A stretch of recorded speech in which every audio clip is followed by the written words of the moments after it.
Welcome to SS tailoring Tamil. இன்றைக்கி பார்த்தீங்கன்னா இந்த ப்ளவுஸோட ஃபிட்டிங் பாருங்கள். ஃபஸ்ட்டே நான் உங்களுக்கு காட்டுற ஃபுல் வீடியோவை ஸ்கிப் பண்ணாமல் பாருங்கள். என்னால் முடிஞ்ச அளவுக்கு நான் உங்களுக்கு வீடியோவில் ஷேர் பண்ணியிருக்கேங்க. ஃபிட்டிங் எவ்வளோ கரெக்டாக இருக்குது பாருங்கள். இதோட பாடி மெஷர்மெண்ட் எடுத்து எப்படி கட் பண்ணுறங்கிறத இதுக்கு போன 2 வீடியோ நான் போட்டிருக்கேன். நீங்கள் இதை பார்க்குறவங்களா இருந்தால் நீங்கள் அதையும் செக் பண்ணி பாருங்கள். அழகாக நீங்கள் உங்கள் பாடி மெஷர்மெண்ட்டை வச்சு எப்படி கட் பண்ணலாங்கிறத தெளிவாக அந்த வீடியோவில் இருக்குதுங்க. எல்லா வீடியோவும் நீங்கள் செக் பண்ணி பாருங்கள். இப்போ பார்த்தீங்கன்னா பேக் பார்ட்டில் நம்ம ரைட் சைடு எடுத்துக்கணும். மெயின் கிளாத்தில் ரைட் சைடில் வச்சு நம்ம மார்க்கிங் பண்ணியிருக்க லைனிங் கிளாத்தை இது மாதிரி நீங்கள் வச்சு கீழே நம்ம எவ்வளோ நீங்கள் 1.5 இன்ச்சு விட்டுருந்தீங்கன்னா அந்த 1.5 இன்ச்சில் தையல் போடுங்க. நான் 1/2 இன்ச்சு மட்டும் விட்டுருக்கேன். அந்த 1/2 இன்ச்சில் தையல் போட்டு எக்ஸ்ட்ராவாக இருக்கிற பிசுரையும் நம்ம கட் பண்ணிக்கலாம். இப்போ பார்த்தீங்கன்னா நெக்கை நம்ம அடுத்த சைடும் நம்ம ட்ரா பண்ணிக்கணும். அது மாதிரி கொஞ்சம் டார்க்காக நீங்கள் ட்ரா பண்ணிவிட்டு தட்டி விட்டிங்கன்னா இன்னொரு சைடும் நமக்கு நல்லா விழுந்துடும். அதுக்கப்புறமா நீங்கள் அது மேலேயே ஸ்டிச் தைச்சு நீங்கள் திருப்பும்போது உங்களுக்கு கழுத்து அகலம் மாறவே மாறாதுங்க. இது பிகினராக இருக்கிறவங்க புதுசாக கற்றுக்கிறவங்களுக்கு இது கொஞ்சம் நல்லா யூஸ்ஃபுல்லாக இருக்கும். ஏன்னா கட் பண்ணிவிட்டு ஸ்டிச் பண்ணும்போது கரெக்டான அந்த வளைவில் நம்ம ஸ்டிச் பண்ண வராது. சில பேர்த்துக்கு 1/4 இன்ச்சுங்கிறது 1/2 இன்ச்சு தள்ளி போகும், கோணையாக போகும். அதனால நீங்கள் இது மாதிரி ட்ரை பண்ணுங்கள். உங்களோட பேக் பார்ட்டும் சரி, எந்த ஒரு தப்பு கழுத்து அகலம் தப்பு வராமல் நீட்டாக இருக்குங்க. புதுசாக தைச்ச மாதிரியே இருக்காது. நான் இப்படி இதே மாதிரி நீங்கள் 1/4 இன்ச்சு விட்டு கட் பண்ணி எடுத்துங்க. அதுக்கப்புறமா இப்போ எக்ஸ்ட்ராவாக கீழே இருக்கிற பிசுரை மட்டும் நம்ம கட் பண்ணிக்கிட்டு இப்போ அர்க்காத் பண்ணிக்கங்க. அந்த கழுத்தோட எட்ஜஸில் அந்த வளைவு பகுதியில் எல்லா இடத்துலையும் நீங்கள் அர்க்காத் பண்ணிவிட்டு திருப்பும்போது உங்களுக்கு கேர்வாக நல்லா திருப்பி கொடுக்கும். நமக்கு ஃபினிஷிங் நல்லா இருக்குங்க. இப்போ பாருங்கள், கீழே எக்ஸ்ட்ரா அந்த பிசுரை கட் பண்ணிட்டு இப்போ நம்ம இந்த பிசுரெல்லாம் உள்ளே போடுற மாதிரி இப்படி சைடில் இப்படி நம்ம உள்ளே விட்டு திருப்பும்போது உங்களுக்கு அந்த பிசுரெல்லாம் உள்ளே போயிடும். கீழே அடித்தது கழுத்து ரெண்டுமே நமக்கு உள்ளே பிசுறு போயிடுச்சுங்க.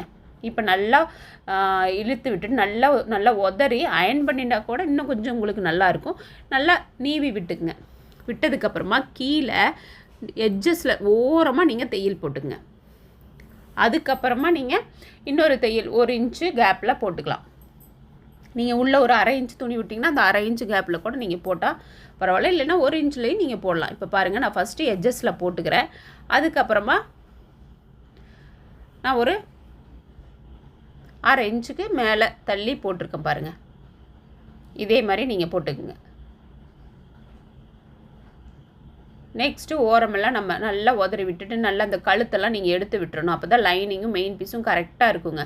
நல்லா எடுத்து விட்டு நீவி விட்டுட்டு, இல்லைன்னா அங்கங்கே எப்பொழுதுமே மெயின் பீஸையும் லைனிங் பீஸையும் நல்லா நீவி விட்டுட்டு நீங்கள் அடிக்கணும். இல்லைனா ஒரு மாதிரி தூக்குன மாதிரி இருக்கும். இப்போ கழுத்தில் ஓரமாக நீங்கள் தையல் போட்டுக்கலாம். இதுக்கு பார்த்திங்கன்னா கிராஸ் பீஸ் கொடுத்து நம்ம ஸ்டிச் பண்ணுங்கிறது இல்லை. அடித்து திருப்பி நம்ம ஓர தையல் போட்டால் இதுவே நல்லா ஃபினிஷிங்காக இருக்குங்க. அதனால் இதுக்கு நம்ம பேக்கில் எப்படி நம்ம பண்ணுறோமோ அது மாதிரி தான் ஃப்ரண்ட்லேயும் நம்ம பண்ண போகிறோம். அதனால் உங்களுக்கு கிராஸ் பீஸ் வைக்கிற வேலையும் இல்லைங்க. இது மாதிரி சைடு ஃபுல்லாக நீங்கள் அடிச்சுக்குங்க. அடித்ததுக்கப்புறமா ஓரத்தில் இருக்க எக்ஸ்ட்ராவெல்லாம் நான் கட் பண்ணி இது மாதிரி எடுத்துக்கிட்டேங்க. நெக்ஸ்ட்டு நம்ம பேக் பார்ட்டில் டாட் பிடிப்போம் பார்த்திங்களா, அதுதான். ஃபஸ்ட்டு நம்ம என்ன தையலுக்கு எவ்வளோ விட்டுருந்தோமோ அதை நீங்கள் மார்க் பண்ணிவிட்டு அதிலிருந்து பாதியை டாட்டுக்காக நீங்கள் எடுக்கணும். இப்போ பாருங்கள், நான் 1/2 இன்ச்சு சைடில் விட்டுருந்தேன். அந்த 1/2 இன்ச்சை மார்க் பண்ணிவிட்டு அதிலிருந்து பாதியை இப்படி டேப்பை நீங்கள் வச்சு பாதியாக டேப்பை மடக்கிட்டு மார்க் பண்ணிக்கங்க. அதே மாதிரி பின்னாடியும் மார்க் பண்ணிவிட்டு 1/2 இன்ச்சு மொத்தமாக நம்ம 1 இன்ச்சு விட்டுருந்தோம். இந்த பக்கம் 1 இன்ச், அந்த பக்கம் 1 இன்ச் சரியாக போயிடும். இப்போ ஹைட் பார்த்திங்கன்னா 3லேருந்து 4க்குள்ளே நான் ஒரு 3.5 வச்சுருக்கேங்க. பெரிய சைஸ் ப்ளவுஸாக இருந்ததுன்னா நீங்கள் ஒரு 4 கூட வைக்கலாம். சின்னதாக இருந்தால் 3, 3.5 அவ்வளோ வச்சா போதுங்க. இப்போ இதே மாதிரி நீங்கள் லைன் போட்டுக்கிட்டு ஸ்டிச் பண்ணிக்கலாம். புதுசாக கற்றுக்கிறவங்க இது மாதிரி லைன் போட்டு ஃபஸ்ட்டு ஸ்டிச் பண்ணுங்கள். அதுக்கப்புறமா உங்களுக்கு போக போகவே அளவு எவ்வளோங்கிறது உங்களுக்கே புரிஞ்சுருங்க. இப்போ பாருங்கள், நல்லா அடித்ததுக்கப்புறம் இப்படி நெகத்தால் எல்லா எந்த தையல் நீங்கள் போட்டாலும் நெகத்தால் கீறி விடுங்க. அப்போ தான் ஃபினிஷிங் நல்லா வரும். நெக்ஸ்ட்டு பக்கமும் நம்ம அதே மாதிரி 3.5 ஹைட்டை மட்டும் மார்க் பண்ணிவிட்டு அப்படியே ஷார்ப்பாக கொண்டு போய் நீங்கள் முடிக்கணும். அப்போ தான் உங்களுக்கு நல்லா இருக்குங்க. ஒவ்வொன்றையும் பார்த்து பார்த்து நம்ம ஸ்டிச் பண்ணணும். அப்போ தான் ஃபினிஷிங் உங்களுக்கு நல்லா இருக்கும். இப்போ பார்த்திங்கன்னா பேக் பார்ட் முடிஞ்சிருச்சு. நெக்ஸ்ட்டு ஃப்ரண்ட்டு தான். ஃப்ரண்ட்டில் பார்த்திங்கன்னா அதே மாதிரியே தான் நல்ல பக்கம் லெஃப்ட்டு ரைட்டு கரெக்டாக இருக்கான்னு நீங்கள் பார்த்துக்கிட்டு நல்ல பக்கத்து மேலே தான் லைனிங் பீஸை வைக்கணும். அது இல்லாமல் நம்ம மார்க் பண்ணதை உள்பக்கமாக இருக்கிற மாதிரி இப்போ வைக்கணுங்க. அப்போ தான் அடித்து திருப்பும் போது உங்களுக்கு நம்ம மார்க் பண்ணது வெளிப்பக்கமாக வந்துடும். உங்களுக்கு ஸ்டிச் பண்ணும்போது ஈஸியாக இருக்கும். புரியும்னு நினைக்கிறேன். இப்போ நான் மார்க் பண்ணதெல்லாம் உள் பக்கமாக இருக்கிற மாதிரி வச்சுருக்கிறேன். மெயின் கிளாத் நல்ல பக்கத்து மேலே லைனிங் வச்சுருக்கேன். இப்போ கழுத்தை நம்ம லைட்டாக மார்க் பண்ணிக்கிட்டு நம்ம அடித்து திருப்பிக்கலாங்க. பேக் பார்ட்டில் எப்படி அடித்தோமோ, பேக் பார்ட்டில் பார்த்திங்கன்னா கீழே அடித்து 2 சைடு திருப்பணும். இது கழுத்தை மட்டும் ஃபஸ்ட்டு அடித்து திருப்பிக்கணும்.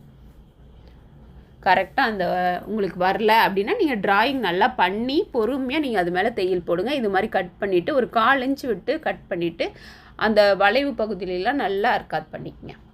பண்ணிவிட்டு இப்படி லைனிங் கிளாத்தை திருப்பி அந்த லைனிங் கிளாத்தும் நம்ம அந்த வெட்டி விட்டம் பாருங்கள் அது மேலேயே ஒரு தையல் போடுங்க. இப்போ நான் பார்த்திங்கன்னா லைனிங் கிளாத் மேலே தையல் போடுறேன். அப்போ அந்த பிசுரெல்லாம் உங்களுக்கு லைனிங் கிளாத் மேலே இருக்கணும். இப்போ பாருங்கள் நல்லா உள்பக்கம் தள்ளி விட்டுட்டு நல்லா நெகத்தால் கீறி விட்டுங்க. அப்போ தான் உங்களுக்கு லைனிங் வந்து நல்லா உள்ளே போய் மெயின் பீஸ் வந்து கரெக்டாக இருக்கும். இல்லைனா உங்களுக்கு லைனிங் மேலேயும் இல்லை உள் பீஸ் ரொம்ப உள்ளேயும் போயிடும். அதனால் நல்லா தையல் போட்டதுக்கப்புறமா நெகத்தால் கீறி விட்டு இது மாதிரி அந்த எட்ஜஸில் போட்டு எடுத்துக்கலாம். பேக் பார்ட்லேயும் நம்ம இது மாதிரி அடிச்சுட்டோம், ஃப்ரண்ட்லேயும் இது மாதிரி அடிச்சுட்டோம். இப்போ நெக்கு பார்த்திங்கன்னா 2 பக்கம் ஃபினிஷ் ஆகிடுச்சு. இப்போ இதே மாதிரி 2 சைடும் அடித்து திருப்பிட்டு ஓரமெல்லாம் தையல் போட்டு எக்ஸ்ட்ரஸ்லாம் வெட்டி எடுத்துக்கலாம். எடுத்ததுக்கப்புறம் நீங்கள் செக் பண்ணிக்கங்க ஹைட்டை. அடுத்ததாக டாட் பிடிக்கணும். டாட்டு கரெக்டாக மார்க்கிங் இருக்கான்னு பார்த்துங்க. அப்படி மார்க்கிங் தெரிலனா இது மாதிரி கரெக்டாக மார்க்கிங்கில் வச்சு டார்க் பண்ணி இப்படி தட்டி விட்டுங்க, மார்க்கிங் விழுந்துடும். ஹைட்டும் அது மாதிரி நம்ம ஃபஸ்ட்டே மார்க் பண்ணியிருக்கோம், இருந்தாலும் உங்களுக்கு தெரியல அப்படின்னா இது மாதிரி நீங்கள் மார்க் பண்ணிவிட்டு கரெக்டாக லைனிங் வந்து இப்போ இந்த மாதிரி கிளாத்துனா உங்களுக்கு 2ம் ஒன்று சேர இருக்கும். அதுவே பூனம் சாரீ இது மாதிரி சாஃப்ட் சாரீலாம் பார்த்திங்கன்னா லைனிங்கும் மெயின் பீஸும் ஒன்றா சேராது. அதனால் நல்லா கைவிட்டு ஒட்டி விட்டதுக்கப்புறமா நீங்கள் டாட் பிடிங்க.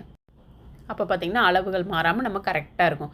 இப்போ நெக்ஸ்ட்டு பார்த்திங்கன்னா நல்லா பேக் ஸ்டிச் போட்டு நீங்கள் முடிக்கும் போதும் ஷார்ப்பாக கொண்டு வந்து லைட்டாக பேக் ஸ்டிச் போட்டுங்க. அப்போ தான் பிரிஞ்சு வராமல் இருக்கும். இதே மாதிரி நம்ம 3 டாட்டையும் நம்ம மார்க் பண்ணதில் கரெக்டாக பிடிச்சிருங்க. நெக்ஸ்ட்டுலேயும் இதே மாதிரியே நம்ம பிடிச்சு எடுத்துக்கலாம். இப்போ நீங்கள் ஒவ்வொரு டாட்டும் பிடிக்கும் போதே உங்களோட அந்த கப் ஷேப் வந்து எந்த அளவுக்கு நல்லா பர்ஃபெக்டாக வந்துருக்குன்னு உங்களுக்கே தெரியுங்க. இப்போ பாருங்கள் 3ஐயும் பிடிச்சதுக்கப்புறம் பார்க்கும்போது எப்படி கரெக்டாக இருக்குது பாருங்கள். இதே மாதிரியே இன்னொன்றையும் பிடிச்சிட்டு ஹைட்டை நீங்கள் செக் பண்ணிக்கங்க. முன்ன பின்ன இருக்குன்னா எதில் அதிகமாக பிடிச்சிருந்தீங்கன்னா அதை பிரிச்சுட்டு கரெக்டாக பிடிச்சிங்க. நெக்ஸ்ட்டு பட்டிலையும் நம்ம லைனிங் பீஸ் வந்து 2 வச்சுருந்தேன், மெயின் பீஸ் 1 எடுத்திருந்தேன். இதுலேயும் கரெக்டாக லெஃப்ட்டு ரைட்டுன்னு பார்த்துங்க. இப்போ பாருங்கள் இப்படி கரெக்டாக இந்த பக்கம் 1 அந்த பக்கம் 1 இதே மாதிரி நீங்கள் எடுத்துங்க. ஃபஸ்ட்டு நம்ம தையலுக்கான அளவு கீழே நான் 1 இன்ச்சு விட்டுருந்தேன், அதில் கரெக்டாக அடிச்சுட்டு அதுக்கப்புறமா அப்படியே திருப்பி இப்போ லைனிங் மேலே ஒரு படிமான தையல் போட்டு அப்படியே உள்பக்கம் திருப்பி எக்ஸ்ட்ரா இருக்கிறதெல்லாம் வெட்டி விட்டுங்க. இதே மாதிரி 2 பட்டியும் ஃபஸ்ட்டு நீங்கள் ஸ்டிச் பண்ணி எடுத்துகிட்டு கரெக்டாக அந்த தையலுக்கு மார்க் பண்ணதை கரெக்டாக நீங்கள் மார்க் பண்ணி அடுத்த பீஸ்லேயும் மார்க் பண்ணி ஸ்டிச் பண்ணிக்கங்க. அப்போ தான் உங்களுக்கு அப் அண்ட் டவுன் கூட ஏதாவது புதுசாக கற்றுக்கும் போது அப் அண்ட் டவுன் வர வாய்ப்பு இருக்குது. இப்போ கரெக்டாக எந்தெந்த பீஸுன்னு அது மேலே வச்சு பார்த்ததுக்கப்புறமா நம்ம தையலுக்கு எவ்வளோ விட்டுருந்தோம் 1/2 இன்ச்சா அந்த 1/2 இன்ச்சை கரெக்டாக மார்க் பண்ணிக்கங்க. மார்க் பண்ணிவிட்டு அந்த ஐப்பட்டி ஊக்குப்பட்டி இருக்கிற இடத்துலேருந்து நீங்கள் ஜாயின் பண்ணுங்கள். அப்போ தான் உங்களுக்கு ஜாயிண்டிங் ஈஸியாக இருக்கும். இப்போ பாருங்கள் பிசுறு இல்லாமல் நம்ம ஸ்டிச் பண்ணுறதுனா இப்போ உள்பக்கம் லைனிங் இருக்கிற பக்கமே இந்த லைனிங்கை வச்சுட்டு லைட்டாக கொஞ்சமாக க்ராஸாக வச்சு நீங்கள் அந்த 1/2 இன்ச்சில் தையல் போட்டுவாங்க. அப்புறமா அந்த டாட் வர்ற இடத்துல இது மாதிரி ஒரு ஃபோல்டிங் கொடுத்துட்டு நீங்கள் அடிங்க. அப்போ தான் உங்களுக்கு அந்த வந்து ஷேப் வந்து மாறாமல் இருக்கும். அந்த டாட் மேலே நம்ம தையல் போட்டால் ஒரு மாதிரி இழுத்த மாதிரி ஷேப்பும் இதாக இருக்கும். உங்களுக்கு நெக்ஸ்ட்டு நம்ம ஒரு அளவுக்கு கொடுக்கும்போதோ வந்து உங்களுக்கு இதாக இருக்கும். அந்த டாட்டை நம்ம இது பண்ணுறதுக்கு கஷ்டமாக இருக்கும். இப்போ அது மாதிரி அடித்ததுக்கப்புறமா நீங்கள் இது மாதிரி நீங்கள் எடுத்துக்கலாம். இப்போ பார்த்திங்கன்னா அதோடய பிசுரெல்லாம் உள்ளே போயிடும். நமக்கு அந்த இது மாதிரி கிளாத்லாம் வந்து குத்துற மாதிரி இருக்கும் நம்ம ஓவர்லாக் போடலன்னா. அதனால் நான் இது மாதிரி அடித்து திருப்பி எடுத்துக்கிட்டேன். இதே மாதிரி நீங்கள் இன்னொரு பீஸையும் அடித்து எடுத்துக்கங்க. லாஸ்ட்லேருந்து ஒரு மேலே கரெக்டாக அந்த ஒரு படிமான தையல் ஓரமாக போட்டுங்க. கீழேயும் அதே மாதிரி எட்ஜஸில் ஒரு தையல் போட்டு ஒரு 1/2 இன்ச் 3/4 இன்ச்சுக்கு இன்னொரு தையல் போட்டுக்குங்க. இப்போ பாருங்கள் லைட்டாக அந்த இடத்துல இருக்கிறத நம்ம கட் பண்ணி எடுத்துக்கலாம். இப்போ கீழேயும் அதே மாதிரியே தையல் போட்டுக்கலாம். ஓரமாக ஒரு தையலும் அதை விட்டு ஒரு 3/4 இன்ச்சில் ஒரு தையல் போட்டு எடுத்துக்கங்க. இதே மாதிரி இன்னொரு பட்டியும் நம்ம ஜாயின் பண்ணி எடுத்துக்கலாம். ஜாயின் பண்ணதுக்கப்புறம் கரெக்டாக இருக்கான்னு செக் பண்ணிக்கங்க. நெக்ஸ்ட்டு ஊக்குப்பட்டி ஐப்பட்டி தாங்க. ஃபஸ்ட்டு ஊக்குப்பட்டிக்கு நீங்கள் நல்ல பக்கத்தில் வச்சு 2ஆக ஃபோல்டு பண்ணிக்கணும். எவ்வளோ பார்த்தீங்கன்னா ஹைட்டை நீங்கள் இப்போ கூட செக் பண்ணிட்டு கட் பண்ணி எடுத்துங்க. இப்போ வந்து நம்ம கிராஸ் பீஸ் வச்சு அடிக்க போகிறதில்ல, அதனால் மேலேயும் நம்ம ஃபோல்டு பண்ணி ஃபினிஷ் பண்ணணும், கீழேயும் ஃபோல்டு பண்ணி எப்பொழுது மாதிரி ஃபினிஷ் பண்ணணும். அப்போ உங்களுக்கு மேலே ஒரு 1/2 இன்ச்சு கீழே ஒரு 1 இன்ச்சு எக்ஸ்ட்ராவே துணியை வச்சுக்கோங்க. இப்போ நம்ம எவ்வளோ தையலுக்கு மார்க் பண்ணியிருந்தோமோ அதை கரெக்டாக கொண்டுட்டு வாங்க. ஃபஸ்ட்டு இதே மாதிரி ஸ்ட்ரைட்டாக ஒரு தையல் போட்டுக்குங்க. அதுக்கப்புறமா ஒரு 1/2 இன்ச்சு விட்டுட்டு எக்ஸ்ட்ரா கிளாத்தை கட் பண்ணிவிடுங்க. அப்புறம் திருப்பி அது மேலே ஒரு படிமான தையல் போட்டுக்குங்க. இப்போ நம்ம ஃபோல்டு பண்ணிக்கணும். இப்போ 2 சைடும் நீங்கள் ஃபோல்டு பண்ணி அந்த பிசுரை ஃபோல்டு பண்ணி உள்பக்கமாக ஃபோல்டு பண்ணி நீங்கள் ஓரமாக தையல் போட்டு வந்துடுங்க. அதே மாதிரி தான் மேலே நீங்கள் தைக்கும்போதும் அந்த பிசுரை உள்பக்கமாக வச்சு ஃபினிஷ் பண்ணிடணும் கழுத்தை. ஏன்னா நம்ம கிராஸ் பீஸ் வைக்க போகிறதில்ல. கிராஸ் பீஸ் வைக்கிற மாதிரி இருந்தால் நீங்கள் மேலே அப்படியே கூட நம்ம கட் பண்ணிடலாம். நம்ம ஃபுல்லாக ஃபினிஷ் பண்ணதுனால இப்போ பாருங்கள், அதையும் நீங்கள் உள்ளே தள்ளி இது மாதிரி நீங்கள் ஸ்டிச் பண்ணிக்கங்க. அப்படியே டேர்ன் பண்ணி நீங்கள் பேக் ஸ்டிச் போட்டு முடிச்சு எடுத்துங்க. அவ்வளோதாங்க. ஃபஸ்ட்டு ஊக்குப்பட்டி நீங்கள் உங்கள் சைடில் எப்படி உங்கள் ப்ளவுஸ் எப்படி லெஃப்ட்டில் இருக்கோ ரைட்டில் இருக்கோ அது மாதிரி நீங்கள் பார்த்து ஊக்குப்பட்டியை நீங்கள் வச்சுங்க. அதனால நமக்கு ஒன்றும் பிரச்சனை இல்லை. அளவு ப்ளவுஸு எந்த இடத்துல இருக்கோ அது மாதிரி நீங்கள் ஊக்குப்பட்டி ஐப்பட்டியும் சேஞ்ச் பண்ணிக்கங்க. ஆனால் ஊக்குப்பட்டிக்கு இப்படி தான் 2.5 இன்ச் அகலத்துக்கு நான் எடுத்திருக்கேன். அதே மாதிரி இப்போ பாருங்கள், ஐப்பட்டி உள்பக்கம் வச்சு தான் நம்ம ஸ்டார்ட் பண்ணணும். ஊக்குப்பட்டி மேலே வச்சு உள்பக்கம் திருப்பணும். இதை உள்பக்கம் வச்சு அதே மாதிரி தையலுக்கான அளவில் கரெக்டாக வச்சு இப்படி எட்ஜஸ்ஸு இதுலேயும் ஃபோல்டு பண்ணிக்கணும். இதே மாதிரி நீங்கள் ஃபோல்டு பண்ணி அந்த பிசுரை உள்ளே ஃபோல்டு பண்ணி அதுக்கப்புறம் அது மேலே வச்சு நீங்கள் அந்த 1/2 இன்ச்சில் எங்கே தையல் போட்டிங்களோ அது மேலேயே வச்சு கரெக்டாக அந்த ஓரமாக பேக் ஸ்டிச் போட்டு இப்படி நேராக எடுத்துகிட்டு வந்துடுங்க. பார்த்திங்கன்னா வீடியோவில் நானும் கவனிக்கலைங்க. வீடியோ எடுத்து முடிச்சதுக்கப்புறம் எடிட் பண்ணும்போது தான் பார்க்குறேன். மோஸ்ட்லி ரொம்ப இடத்துல என் தலை தெரிஞ்சிருக்கு. ரொம்ப சாரிங்க. அடுத்ததான் நான் எடுக்கும்போது ரொம்ப கவனமாக கரெக்டாக எடுக்கிறேன். கொஞ்சம் அட்ஜஸ்ட் பண்ணிக்கங்க.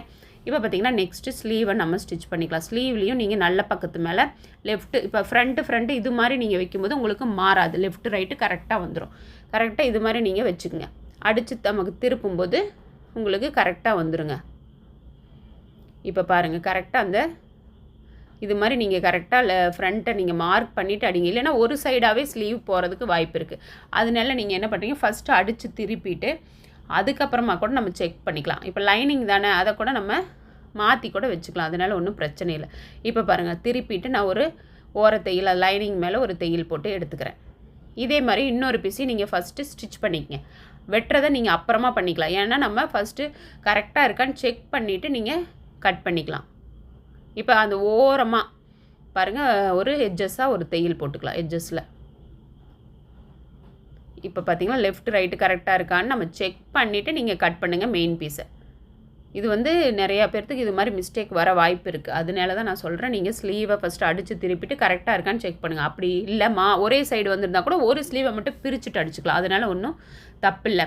ஃபஸ்ட்டு நம்ம கற்றுக்கும் போது சில மிஸ்டேக் வரதாங்க செய்யும். அதை நம்ம தயங்காமல் அடிக்கடி நம்ம ஸ்டிச் பண்ணும்போது உங்களுக்கு அந்த டவுட் வராமல் கரெக்டாக வந்துடும். இப்போ பார்த்திங்கன்னா இதோட ஷோல்டரும் உங்களுக்கு பிசுறு குத்துற மாதிரி இருக்குன்னு நான் ஃபஸ்ட்டு நல்ல பக்கம் வச்சு அந்த பிசுரை உள்பக்கமாக ஸ்டிச் பண்ணியிருக்கேன். இதில் கூட அந்த வீடியோ நல்லா தெரிலங்கிறதுக்காக நான் கட் பண்ணி எடுத்துட்டேங்க.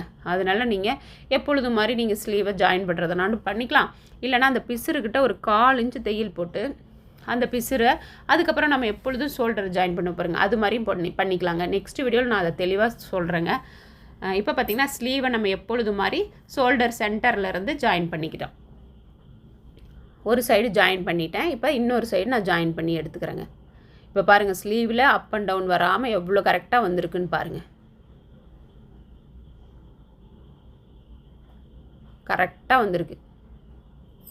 இதே மாதிரி நீங்கள் ஷோல்டர்லேருந்து சென்டர் ப்ளவுஸோட சென்டரை ஷோல்டர் சென்டரில் வச்சு நீங்கள் மார்க் பண்ணுங்கள். அப்போ தான் நமக்கு கரெக்டாக இருக்கும். அதுக்கப்புறமா நீங்கள் இன்னொரு தையல் அது மேலேயே போட்டுக்குங்க. கரெக்டாக அந்த ஸ்லீவில் ஃபஸ்ட்டு எங்கே தையல் போட்டிங்களோ அதே மேலே போட்டுட்டு வாங்க. இப்போ பார்த்திங்கன்னா எவ்வளோ நல்லா ஃபினிஷ் ஆகிடுச்சு. நெக்ஸ்ட்டு இன்னொரு ஸ்லீவு இதே மாதிரி நம்ம ஜாயின் பண்ணி எடுத்துக்கலாங்க. நான் ஜாயின் பண்ணிவிட்டு உங்களுக்கு காட்டுறேன். இப்போ பார்த்திங்கன்னா 2 ஸ்லீவும் ஜாயின் பண்ணியாச்சு.